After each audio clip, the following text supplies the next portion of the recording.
今回の動画ではサイドストーリードストレスホリデーと同時期に実装されるオペレーター。さあ今回もお客さんをしっかりもてなしてあげよう。前衛オペレーターテキーラの紹介及び概説を行っていきます。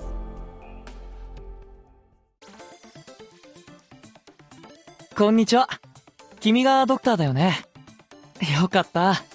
チェンさんが言ってた通り一目で分かったよ。そうだ、俺もコードネームを決めた方がいいよね。テキーラってのはどう？悪くないでしょ。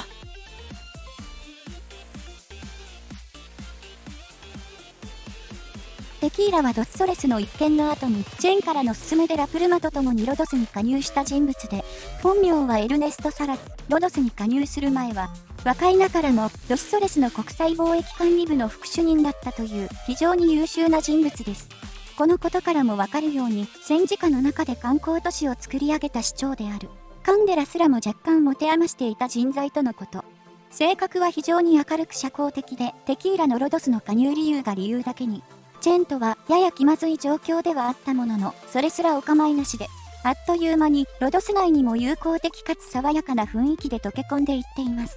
このコミュ力お化けとも言えるようなコミュニケーション能力はテキーラの生まれつきの才能のようで、特にテキーラ自身が無理をしているというわけではない様子。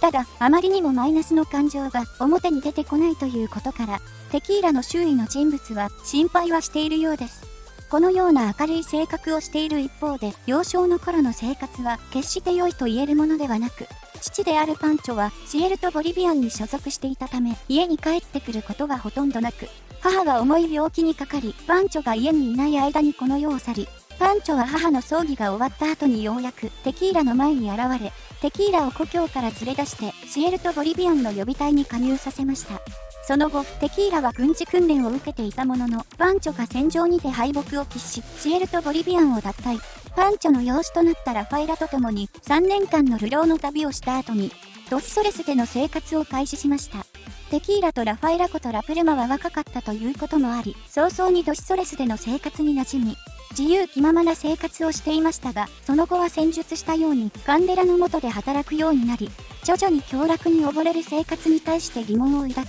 ドストレスという存在にすらも疑問を抱くようになります。そのため、家族のためにという一つの理念で動くラプルマに対して、テキーラは様々なことに葛藤することが多く、どの道に進んでいけばいいのか迷っているため、その点は彼の明るい社交的な性格とは真反対の人には見せないマイナスの部分と言えるかもしれません。一つのことを決めたら他人からどう言われようが、それをとことん突き詰めるチェンとは、初対面の人に対してのコミュニケーション方法も含めて真反対の性格とも言えるでしょう。そのため何があろうと芯がぶれないチェンに対してテキーラは少し妬みの入った羨望を持っているように見受けられます。とはいえ、ロドスに入ってからこの複雑な環境と性格は少しマシにはなったようで、根本的な解決には至ってはいないものの、改善の兆しは見られるのかもしれません。しかし、こんな社交的で明るいテキーラであっても、付き合いにくい人物はいます。それは同じ出身地であるドーベルマンであり、テキーラはいわばレジスタンス出身の一方で、ドーベルマンは自治政府出身ということから、直接的ではないものの敵同士であり、お互い敵意があるわけではありませんが付き合いづらいのでしょう。しかし、どちらも同じ国で複雑な過去をたどっているということに違いはなく、ドーベルマンはテキーラの素性をすでに見抜いており、テキーラのことは育てるべき人物だとは考えているようです。テキーラはドーベルマンと対面した時は珍しく困った顔をしていたようですが、もともとは敵とも言える人物がロドス内では最も理解を示してくれるかもしれない人というのは、ある意味で皮肉なのかもしれません。ボリバルの今の若者たちにとっては、今の3つの勢力が衝突し合っている現状は、生まれた時にはすでに始まっていたことから日常の出来事であり、若者たちは未だに先代の戦争を始めた世代の意志と支配の中にいるとされています。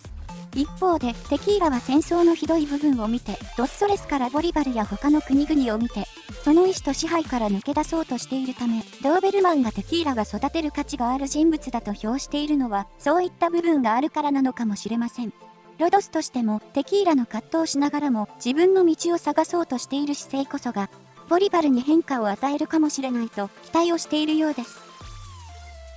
テキーラのモチーフとなっている生物は小心2のイラストなどから、ゴールデンレトリバーでしょう。ゴールデンレトリバーはイギリス原産の大型犬で、温和な性格で忠誠心を持ち、賢く、それでいながらも活発で探求心があるという、万人に愛されやすく、非常に飼いやすい犬の種類と言えます。また、人間に同調する能力も持ち合わせているため、主人が静かにしているときは静かにし、主人がはしゃいでいるときは一緒にはしゃぐという、言ってしまえば空気を読む力にも長けています。そのことから、盲導犬、介助犬、警察犬で活躍している姿を見ることも多いでしょう。一方で、非常に人気がある犬の種類ということから、乱繁殖させられているという問題もあり、遺伝子疾患や本来のゴールデンレトリバーの性格とは大きく異なる性格の個体が生まれてしまい、飼い主やブリーダーに捨てられてしまうという問題や、おそらくは遺伝子の問題で、癌になる確率が他の犬の2倍近くとなっており、こちらも現状大きな研究課題になっているとのこと。また、もともとは数時間単位で狩猟を行うことができる犬なので、最近は運動不足による生活習慣病も問題にはなっているようです。ちなみに、ゴールデンレトリバーは名前や見た目からラブラドールレトリバーの親戚と思われることが多くなっていますが、ゴールデンレトリバーはウェイビーコーテッドレトリバー、アイリッシュセッター、ブラッドハウンドの交雑から確立された種類に対して、ラブラドールレトリバーはセントジョンズウォータードッグやニューファンドランドの交配種となっているので、種としては親戚というわけではありません。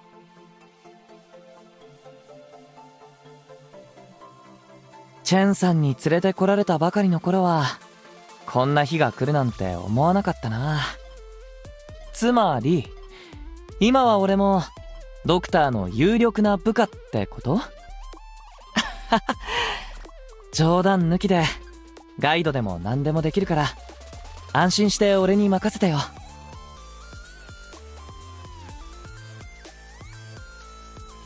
テキーラは今回のアップデートで追加された新たなタイプの前衛オペレーターで、リベレーター、つまり解放者の名前の通り、通常時は一切攻撃を行わず、スキル発動時に、スキル未発動時に貯めた火力を一気に解放することで、大火力を実現するという、非常に特殊な性能となっています。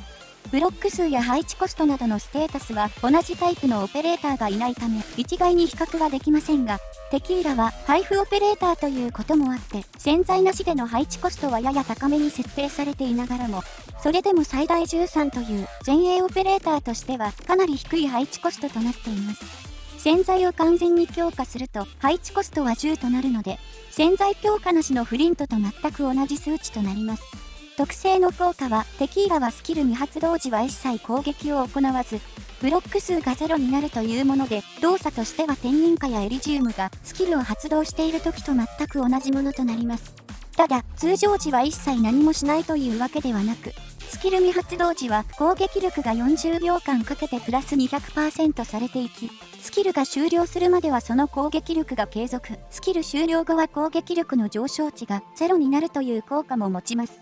そのため、基本的にスキル未発動中は、もはやいてもいなくてもほぼ同じというものになっている一方で、スキル発動中は、そのために貯めた攻撃力を一気に解放し、大火力で大量の敵を殲滅するというのが、テキーラ、ひいてはリベレーターが得意とする攻撃方法です。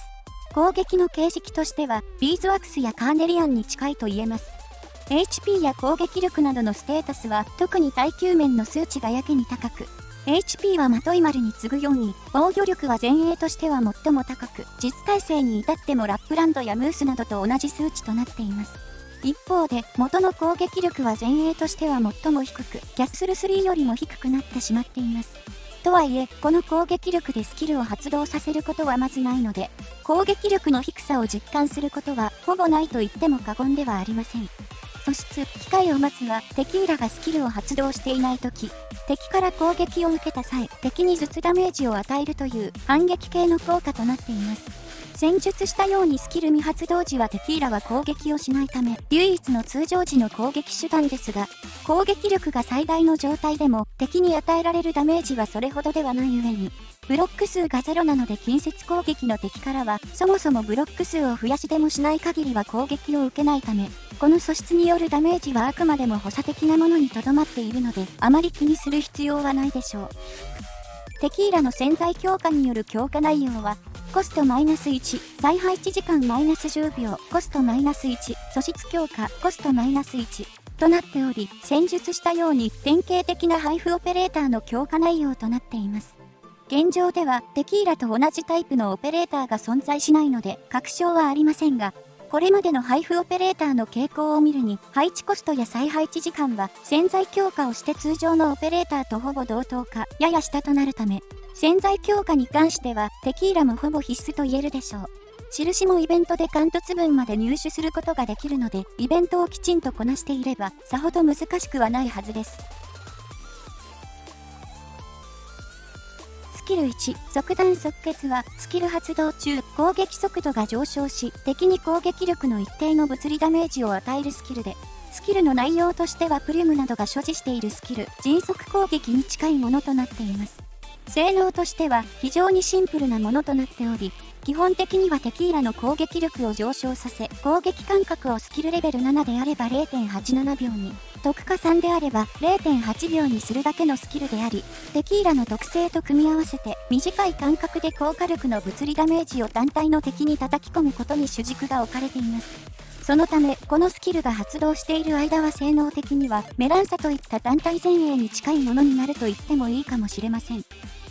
スキル1の火力と他のオペレーターのスキルの火力を比較した表が上記の通りとなっており、通常時とスキル攻撃時の火力を合わせた平均 DPS は通常攻撃をしないため低くはなっているものの、特性効果を最大までチャージした状態での DPS はかなり高く、おおよその雑魚敵はこのスキルを発動させるだけで片付けることができるでしょう。ただ、攻撃力の上昇もありますが、それ以上に攻撃速度の上昇が火力の強化の起因となっている節があるため、他の前衛オペレーターのスキル発動時と比べると、物理火力としてはやや低めの単発火力にはなっています。そのため、防御力が高い相手は極端に苦手というほどではないものの、得意ではないと言えます。そして、もう一つ残念なポイントとなるのは、攻撃が単体攻撃であるという点。テキーラはスキル発動中は昇進2であれば、ブロック数が3になるにもかかわらず、このスキルでは、そのブロック3を活かすことができません。ブロックしている敵すべてを攻撃であれば、雑魚敵が大量に現れた時にスキルを発動し、特に防御力が低い敵を一掃してもらうというような運用方法もあったのですが、いずれにせよ団体攻撃という点が惜しい点になってしまっています。以上のことから、このスキルの使い道としては、低から中防御力程度の敵を持ち前の攻撃速度でどんどんと殲滅していく、特に初動において高い能力を発揮してくれるスキルになっていると言えます。以上のことや特化に必要な素材、特化時の上昇率などを鑑みてスキルレベルは7で据え置いてしまってもいいでしょう。スキル2、奇想天外はスキル発動中、攻撃範囲が拡大し、攻撃範囲内にいる敵を2体まで同時に攻撃。さらに、攻撃は攻撃力の一定割合の物理ダメージを与えるものに変化。オーバーチャージ時は同時攻撃数が3体まで増加し、さらにスキル発動時間も15秒から30秒にまで増加するというスキル。スキル1が防御力が低めの単体の敵に対してフォーカスを当てた効果だったのに対して、スキル2は防御力が高い敵と範囲攻撃にフォーカスを当てた性能となっています。というより、スキル2はテキーラの性能に最適化されているスキルといえ、スキルレベル7以降のオーバーチャージ発動時のスキル発動間隔と特性による攻撃力最大化の時間が全く同じということ。テキーラの最大ブロック数とオーバーチャージ発動時の敵同時攻撃数が全く同じということから、もはやテキーラを運用する上では、このスキル一択と言えるほどには、テキーラの性能にアジャストされたスキルと言えます。おまけにスキル発動は任意のタイミングで中断させることも可能となっているので、スキル1のように無駄打ちしてしまうということもありません。スキル2の火力と他のオペレーターのスキルの火力を比較した表が上記の通りとなっており、特性効果最大オーバーチャージ発動時のスキル2の総ダメージは15万ダメージ超えという凄まじい火力を叩き出しています。さすがにマウンテンのスキル3ほどの総ダメージではありませんが、マウンテンは手数によって高いダメージを実現しているのに対して、テキーラは単純に一発の火力の高さによって高いダメージを実現しているため、高い防御力の相手にも対応できるというメリットがあります。全体的に見て同時攻撃可能数が減少した代わりに敵1体に対しての総ダメージが上昇した新銀山という見方をしてもいいかもしれません。いずれにせよ通常攻撃ができなくなった代わりに単純な出力という点で言えば星6にも劣らないものを持っているというのがテキーラのスキル2というわけです。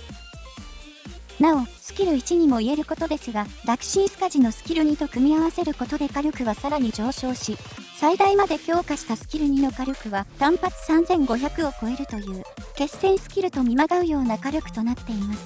スキル発動間隔も最大で40秒と、やや長い程度にとどまっているので、通常攻撃ができないというデメリットさえ目をつむれば、強力なオペレーターであることに違いはありません。以上のことや特化に必要な素材、特化時の上昇率などを鑑みてスキルレベルは、火力などの上昇率としては7から特化3のどれかであればどれでも構いませんが、高い火力が非常に魅力的なスキルとなっているので、個人的には特化3にすることをお勧めします。テキーラの基地スキルは貿易書に関するもの一つとなっており、貿易書の次の受注が金属かつ純金納品数が3を超える場合、入手できる論面兵がプラス500されるというもの。このスキルの恩恵を受けるのがシャマレ、カフカ、バイビークの3人であり、これらのオペレーターによる貿易書の編成がテキーラの実装によってようやく完成したということとなります。細かい計算などはややこしいので省きますが、テキーラ、シャマレ、バイビークまたはカフカを同時に編成することで、貿易書としては現状ほぼ最高効率と言える効率を叩き出すことができるので、テキーラを基地スキルのために昇進させるのは十分選択肢になり得ると言えます。どのオペレーターも昇進にまで持っていく必要があるため、要求素材が重い点がネックではありますが、それでは実際にテキーラを使用していきます。今回使用するステージは H7-1。テキーラのステータスは昇進2のレベル80、スキル2のスキルレベルは7となります。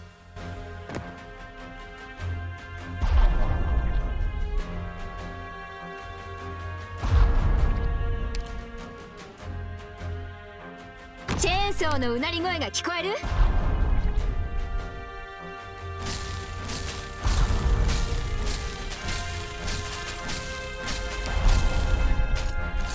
前に進むぞ。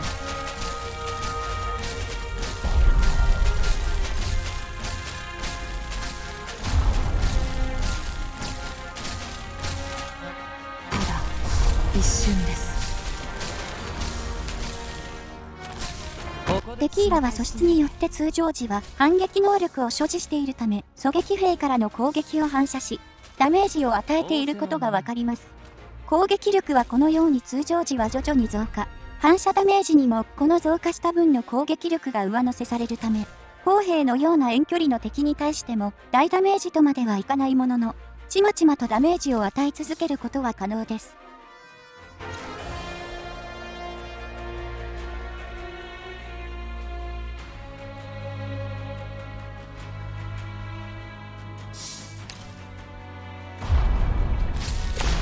もしどこかが急に発火したら、それはただの副作用だからね。仰せのままに。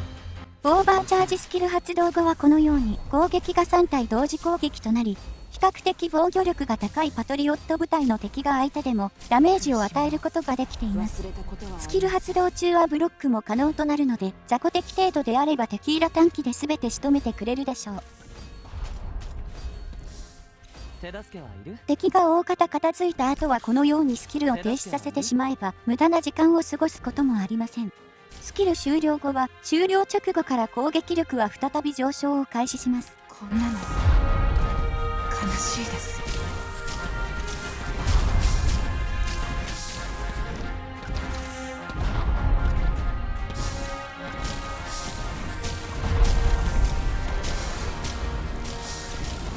こんなの悲しいです。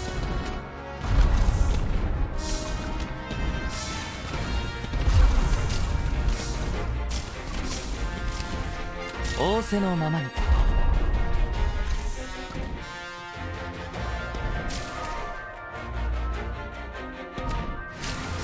仰せのままに。うせろ。苦しみを忘れたことはありません。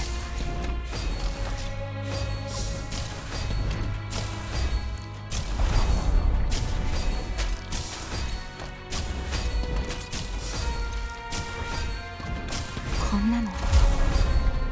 悲しいです。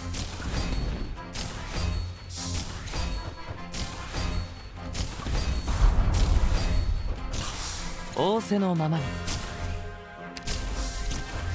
苦しみを忘れたことはありません。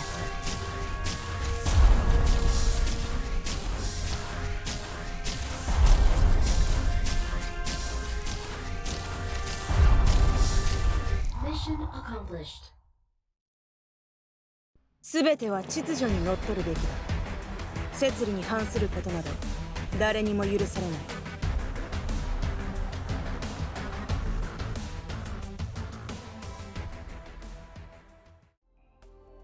テキーラはリベレーターと呼ばれる今回のアップデートで新たに追加されたタイプの前衛オペレーターで、通常時は一切攻撃を行わない一方で、スキル発動時は解放者の名にふさわしい、凄まじい火力を発揮することができます。性能的にはビーズワックスやカーネリアンといった公式切り替え型術師に近いともいえ、癖が強いオペレーターということに違いはありませんが、使いこなすことができれば発動間隔の短いミニ新銀山のような使い方もできるでしょう。以上でテキーラの紹介及び概説を終わります。この動画が良ければ動画制作の励みになるのでチャンネル登録やグッドボタンを押していただけると幸いです。